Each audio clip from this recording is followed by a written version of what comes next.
There we go. It also saved my home and my wife's life. When I was away, it was the last day that the most famous guy doing Meet the Press in Washington, D.C., and I was doing the program. And what happened was there was a lightning struck a little pond behind my house, hit a wire, came up through the basement of my home, and 3 stories, and the smoke literally ended up being that thick, literally that thick. You've seen it. You guys have seen it. I wasn't there, and my wife was there, and my dog and my cat, and my '67 Corvette.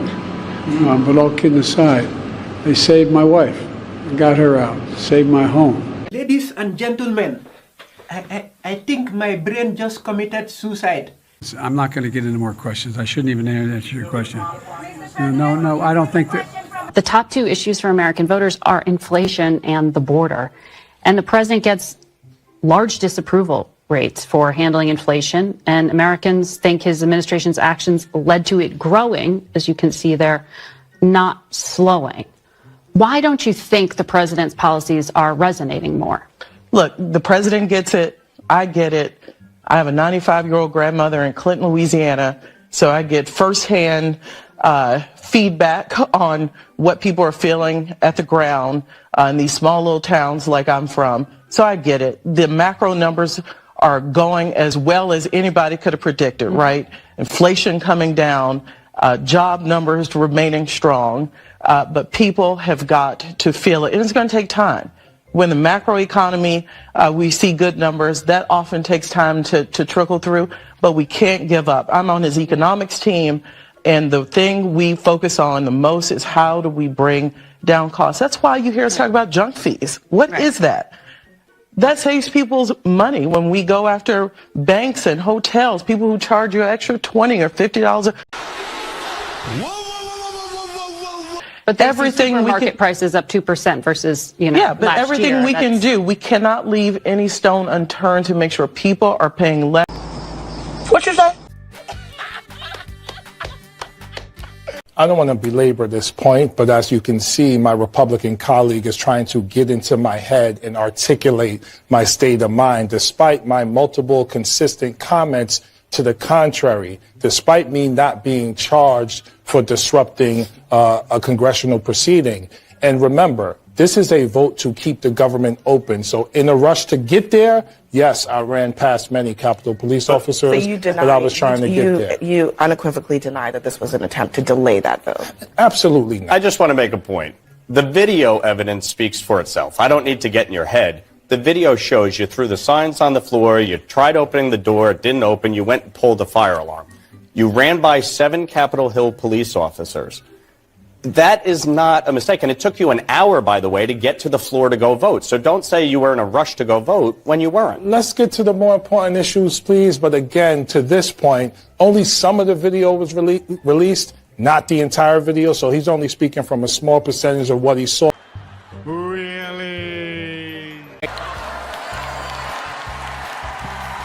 Mr. Mayor, you definitely got to put a hand on that. You do.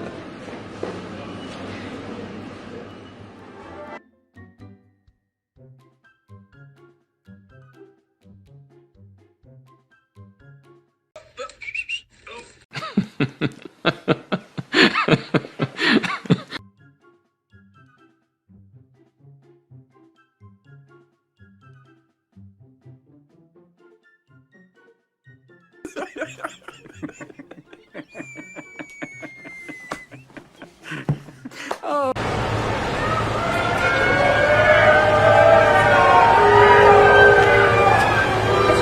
I've been talking to the UAW. Obviously, I'm concerned. I think that there should be a circumstance where the jobs that are being displaced, replaced with new jobs, they should go to the first choice should go to the UAW members who had the job, and the salary should be commensurate.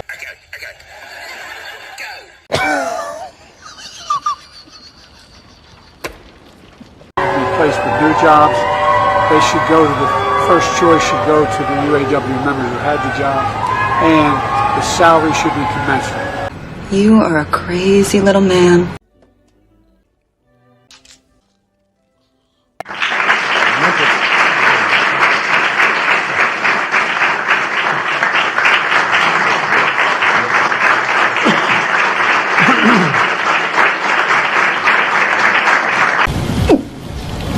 Are you okay? I'm fine. I just threw up in my mouth a little bit.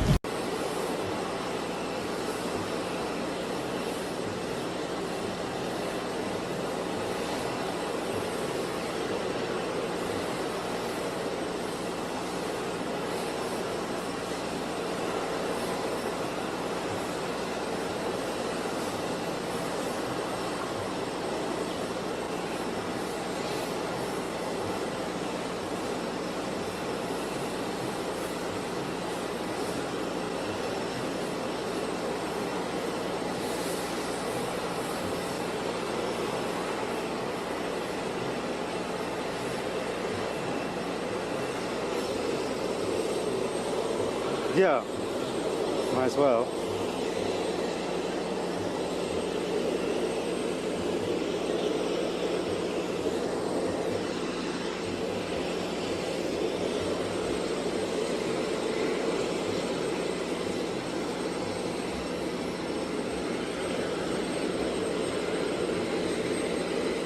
Well, you can see there goes President Biden right now walking to